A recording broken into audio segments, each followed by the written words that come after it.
Hello everybody, SlimKirby here, and welcome back to the Animal Crossing Let's Play.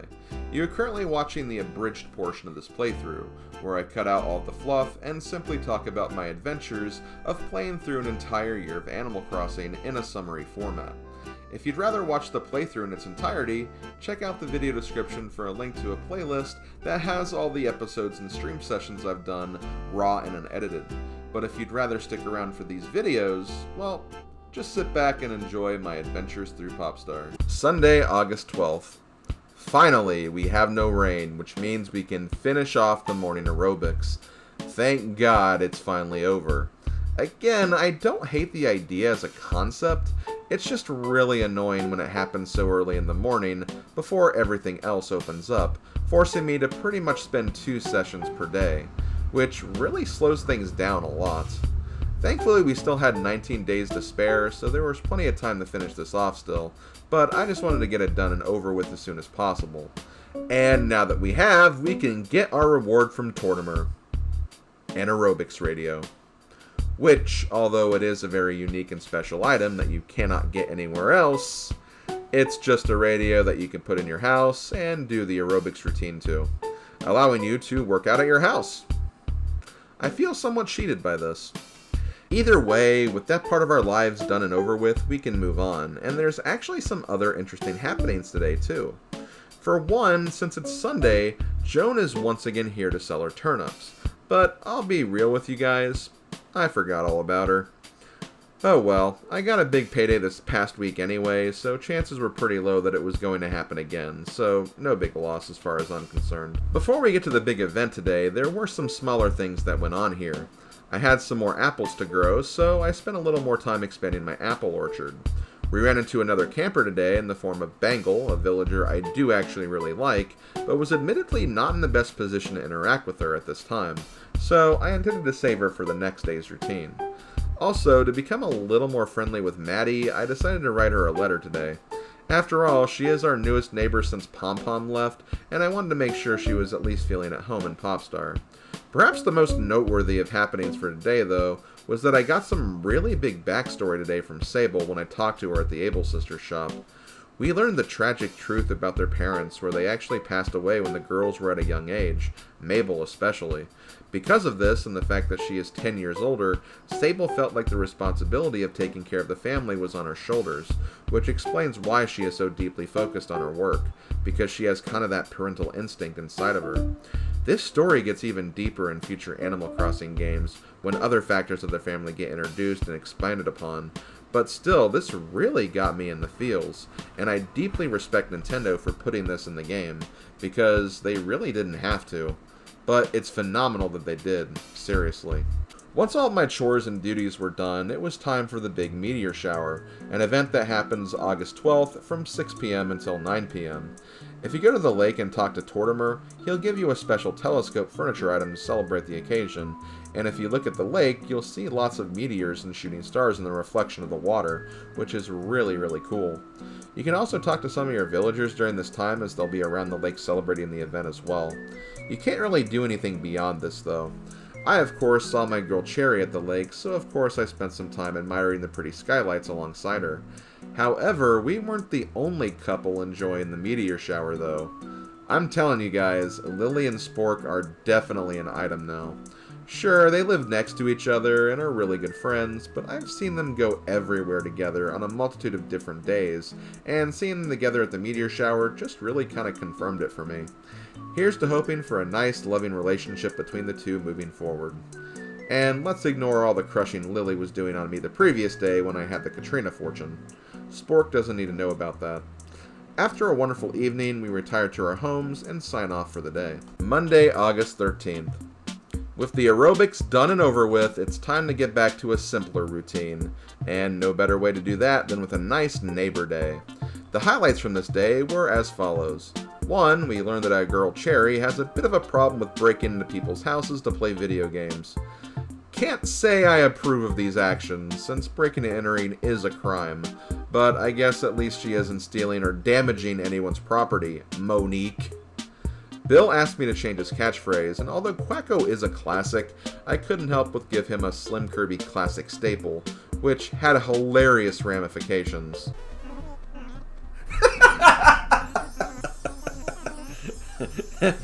Marry me. Rage! Caesar, meanwhile, asked me to write him a letter, which I didn't have a problem with, but damn, he got angry after he propositioned me for this. To help him cool off, I wrote a letter that was heavily inspired by one of my favorite N64 games. But yeah, aside from that, those were all the highlights for today. I did get another balloon present. Tom Nook did have a painting, but it was one I already had. And I want to say we've heard all the important Sable stories now, since her dialogue is turning generic again. So, that's pretty much all we got for this day. Tuesday, August 14th. For the first time in a while, we actually got to expand our creature collection for the museum. First and foremost, we got the mammoth torso, or as I refer to it colorfully, the mammoth ass, completing another fossilized creature, and only leaving one remaining, but with 2 parts missing. We are getting so close to completing this collection that we can almost taste it. Also, even though we're still in the first half of the month, we also get a new fish opportunity that quite literally only appears during the second half of August in the form of the jellyfish. The jellyfish appears all day in the sea, only during the second half of August, with a medium shadow size. Now, you're probably wondering, if it's only the 14th, why is it appearing now?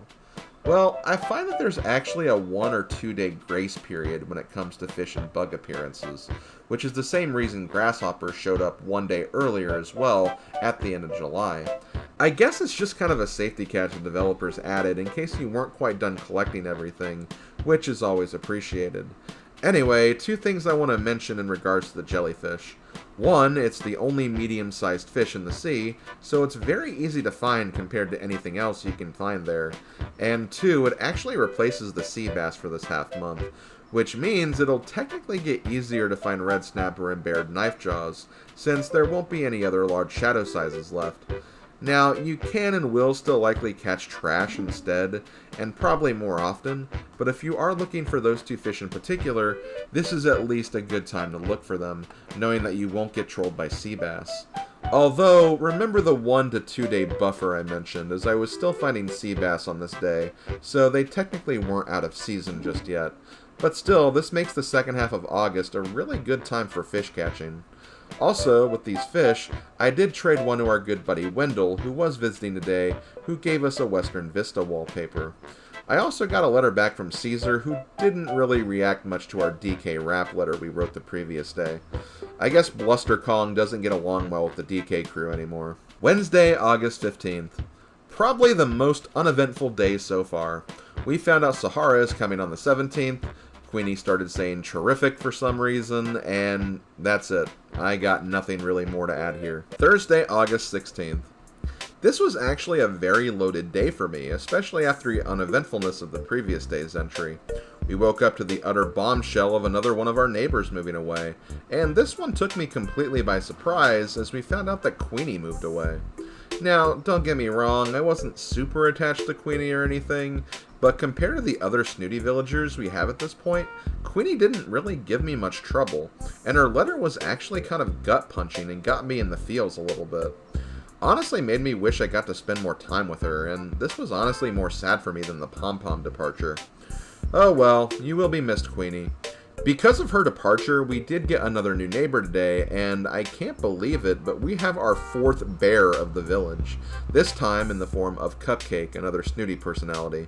Cupcake does actually remind me of Cherry a little bit, but obviously she is more pink than Cherry, and of course she has a much different personality.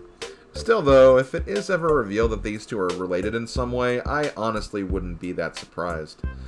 Anyway, I wrote her a letter welcoming her to the town, and we'll have to see how she gets along with the other villagers in the coming days, but I'll still treat her with the same kindness and respect that I've shown to everyone else so far, with the exception of Monique, of course. And if that sounds a little harsh towards Monique, well, let's just say Monique also kind of earned her second strike with me today, and this was so bad that I'd almost say this action was worthy of an additional strike as well, because Monique absolutely ripped me off by taking 31,000 bells from me in exchange for a freaking fire extinguisher, literally half of the money I had on hand. What the ever-loving hell is wrong with her? Okay, so maybe I did lie when I said that the fire extinguisher was mine after she approached me about it, but she didn't even call me out on it. She just said, "Okay, I found it for you, let me take my reward," and didn't even give me the option to refuse. This was a bigger loss of money than even my first turnip fiasco, and the fact that I'm still trying to pay off the last house payment didn't exactly make me any happier about this exchange. I was absolutely through with her after this happening, and I pretty much considered her dead to me at this point. I would no longer talk to her on neighbor days, and I would do anything in my power to make sure she would move out of my town, no matter how long it took. I even wrote another bulletin board post about Monique, signing it with the hashtag Justice for Queenie. After all, Queenie was a snooty villager as well, and she never did this. Heck, same for Portia too. If any snooty villager had to move out today, why was it Queenie and not Monique? That's something I'll never understand. First you vandalize my house by painting the roof yellow, then you literally steal my money. No more Mr. Nice Slim, Monique. No more Mr. Nice Slim. Anyway, the rest of the day I just spent working on the apple orchard, and that's really about it. Friday, August 17th. Once again, like the 15th, nothing much happened today. Sahara visited again, and this was when I discovered how you could get more than just one carpet from her, so I'll definitely utilize that next time, or just a future time in general, when I decide to go for the space carpeting. Gulliver also visited today too, and I was really shocked that for the 4th time, he gave me another damn Matryoshka. I swear, of the 5 times he's showed up now, he's given me that item 4 times, and 1 fishing bear. He gives away such cool items too, so this is a real bummer. I also played an interesting game with Cupcake as well, who gave me a chance to win a Pitfall item. Now, if you've played Smash Bros, you should know what pitfalls do, and after the events of yesterday, there was someone who I really wanted to use one on. Unfortunately, I did not get lucky enough to obtain one, and actually got a Peach instead. Oh well, we'll hopefully get another chance for a pitfall at a different time. Saturday, August 18th. Nothing but a couple of very small things today. Cupcake didn't really care for her letter that much. I guess being a snooty villager means that she doesn't really care for the super intricate welcomings. I did send another letter to my Bay Cherry though, along with some clothes as well, and because it's my girl, of course I had to turn up all the mushy stuff. We had a camper today as well in the form of Anacotti the mouse, and I did actually happen to win her little story game and got rewarded with a cowhide rug. Not exactly what I'd be hoping for, but it's something. We also found out that Katrina was once again visiting on the 20th, and I started getting a little concerned because we've been having these special visitors for more than a month now, and we still haven't gotten 2 of them. I want to say they are supposed to only visit once per month anyway, and they could have just been early July slots before I started my file, but still, I would have expected to see them by now, especially as we are getting to the end of August here very soon. Anyway, because it's Saturday, that means it's music night for Popstar. First and foremost, the 2 town tunes that I showcased in the last video were the Song of Storms from the Legend of Zelda series and DK Isles from Donkey Kong 64. The former of which has always been a song I've always been a huge fan of, and the latter because I've been playing a lot of Donkey Kong 64 randomizer lately, so it was definitely fresh on my mind. Anyway, let's move on to the next town tune. Ladies and gentlemen, name that tune. And as usual, once we do that, we head on over to KK Slider and end our day this time with some KK Samba.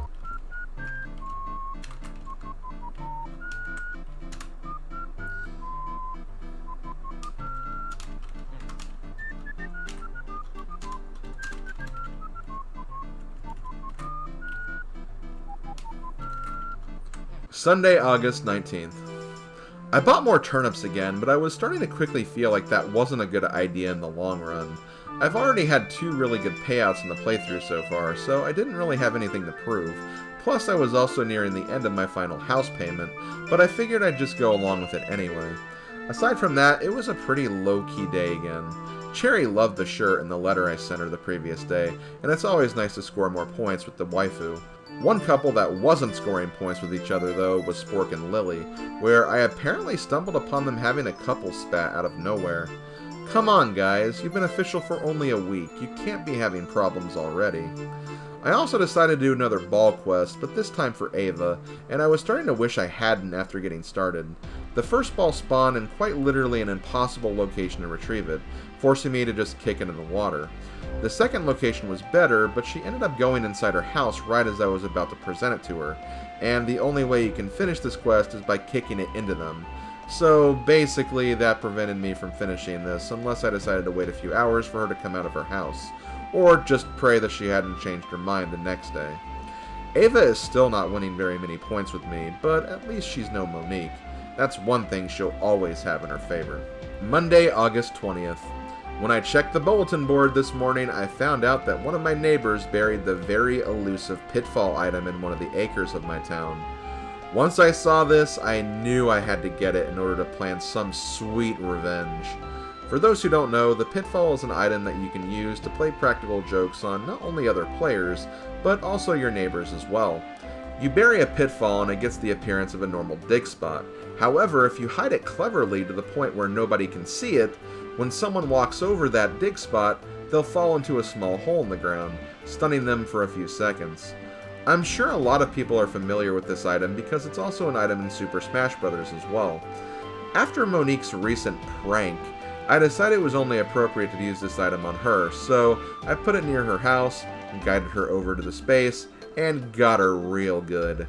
Oh yeah, take that, Monique. Aside from that, Katrina also appeared again, and I once again got the money fortune, but this time I made sure I got it before I harvested the money rock, so I got quite the amount of bells today. I believe just from the fortune alone, I managed to get over 100,000 bells, making a huge chunk of my debt disappear. I'm telling you guys, that last house payment should be taken care of this week. I talked to a few of my neighbors as well, but I wouldn't say anything significant happened. I just mainly focused on expanding my apple orchard a bit more, and that's really about it. Tuesday, August 21st. I went back to Katrina again, and today I got the fortune that allows me to find rarer items. Now, I'm not 100% certain on what's classified as rare. I initially assumed that you could find stuff like lottery items, or crazy red items, or even the rare wallpapers and carpets from Sahara and Wendell, but I didn't really find anything to that extent, and I even checked a catalog to be sure. I assume this is just for doing favors for the neighbors as well, but it might also affect the items that can be found in trees sometimes too. I honestly don't really know, and if anyone has any clarification, that would be nice. Anything I found online was just for the other Animal Crossing games and not this one. But because I got this fortune, I naturally decided to do a neighbor day. I wouldn't say too much happened during this neighbor day though. We discovered that Maddie has become quite the hoarder, as it seems like she ends up with a lot of the villager items whenever favors need to be done. Kind of like she's the Homer Simpson while the rest of town is Ned Flanders, if that makes sense. Also, Spork might be kinda dumb. He asked me to find a ball for him today, and there was quite literally one right next to him in his house. Silly pig, you're lucky Lily finds you charming. Also, happy Founders Day, I guess. Yeah, this holiday kinda caught me by surprise, as I didn't even know it was happening, to be honest with you. I just saw Tortimer at the Wishing Well, and voila, it's Founders Day. It apparently happens on the 21st of August, and if you talk to Tortimer, he'll actually give you a weed model, which is quite literally just a replica of what a weed on the ground would look like, but you can put it in your house to display it proudly. It is a rare item technically, but I wouldn't say it's an amazing gift by any means. Heck, I accidentally sold it without even realizing, so too bad for me, I guess. Oh well, we at least cataloged it and got credit for attending this holiday. Wednesday, August 22nd. We have another quick day today with not too many events to speak of. We got another random letter from home where apparently the existence of spoiled milk reminds my mother of me for some reason. We hear that Sahara is once again returning to town on the 24th, and I do some more work on the apple orchard. I also decided to use this opportunity to try and plant a money tree, which I haven't done in the playthrough yet. Basically, if the golden money spot appears in a good location, and you have the golden shovel, you can bury a bell bag in that gold spot, which will grow a tree sprout instead of showing a dig spot. Just remember that it needs to be in the golden spot of that particular day, while the spot is still glowing. And you also have to use the golden shovel to cover the hole, not a regular shovel.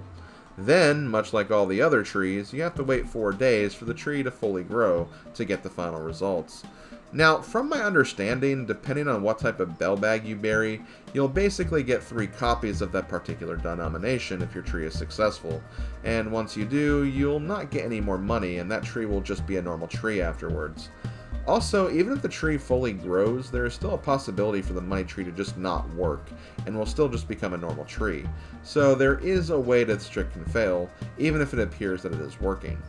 This is honestly why I don't really like relying on this feature very much, because there are too many factors that can just lead to failure. 100 and 1,000 bell bags won't yield very much either, and if you want a good payday, you're gonna need to use 10,000 or 30,000 bell bags, but if they fail, you're gonna be down that amount of money, so it's a bit of a risk to use these methods, honestly. It's a cool little Easter egg though, not gonna lie, but I think it probably should have been retooled a bit differently. Thursday, August 23rd. The main thing that happened today was a giant big pile of nothing. And I'm serious too, not a very interesting day at all. I did witness another fight between Lily and Spork, so that's unfortunately not going very well. And then I came across Ricky and Caesar, well, doing this. Am I interrupting something? Aside from that, we can probably move on. Friday, August 24th. This day was arguably way more eventful than the previous, but I'd expect no less from the day that had the freaking Master Sword available for purchase from the shop.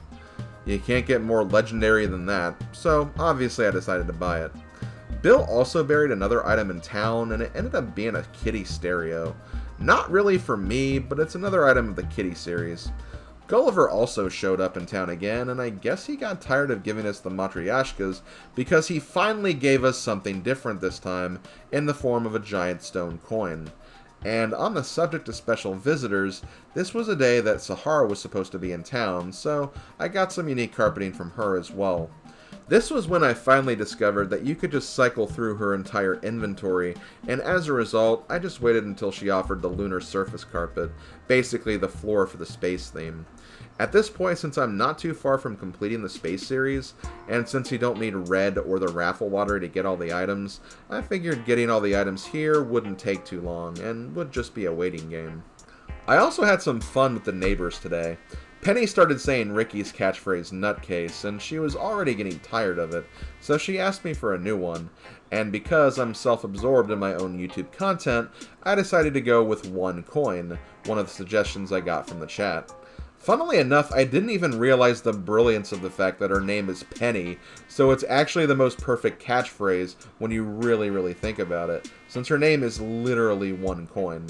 Lily was also lamenting over the fact that she wasn't getting any letters, even from her boyfriend Spork, and I decided to take matters into my own hands and write her a letter under Spork's name, to not only make Lily feel better, but also to help out a friend with his relationship problems. However, I think Lily saw through this ruse, as she was very thankful towards me and the gift I included in the message. Sorry Spork, I tried man, but you're gonna have to step up on your end. Saturday, August 25th. On this lovely Saturday evening, we reach a very important milestone with this playthrough, as not only do we pay off our next house debt, but we also pay off the final payment of the entire process, which means we are officially done with paying off Nook's loans. Nook says he'll give us a reward for being so on top of our game, but we'll have to wait to see it tomorrow, unfortunately. Now that we have finished paying off the house loans, this actually unlocks a new feature at the post office, where instead of paying off debt, we can just kind of deposit and withdraw money as we see fit, like a bank account of sorts. You can also get rewards for doing this as well by saving up to a certain number of bells. I'll try to get a few of the gifts, but let it be known that if you want to get all of them, you have to save up to 1 billion bells, and I personally just don't see that happening in this Let's Play. We had another camper today in the form of Sydney the koala bear, and after playing a game with them, well, they took a sofa that I had on hand. Not that it mattered, since I had no intention of keeping the sofa anyway, but still, you have to have a lot of nerve to come camping to a mysterious village and just taking one of the residents' sofas. There was also kind of a funny moment with Cupcake today, where she asked me to plant some flowers outside of her house, when I quite literally had a line of flowers against the cliffside near her house. I swear, sometimes my villagers can be incredibly spaced out. And once again, because it's Saturday, we got some musical stuff to take care of. As far as this week's town tune is concerned, well, name that tune, guys. And to celebrate paying off our debt, I decided to request one of my favorite KK Slider songs today, Go KK Rider.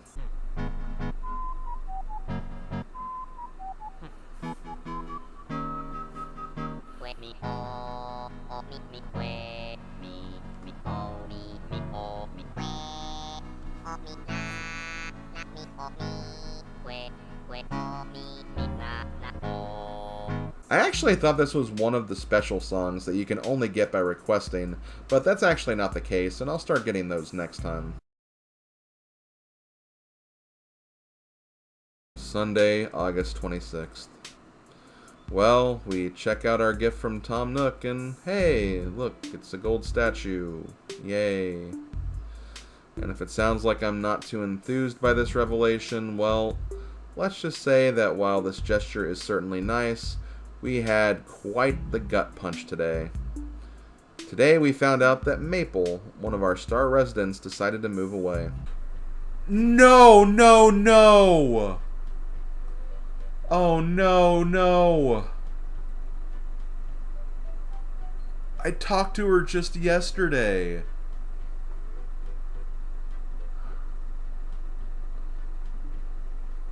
Oh, this sucks. This really sucks.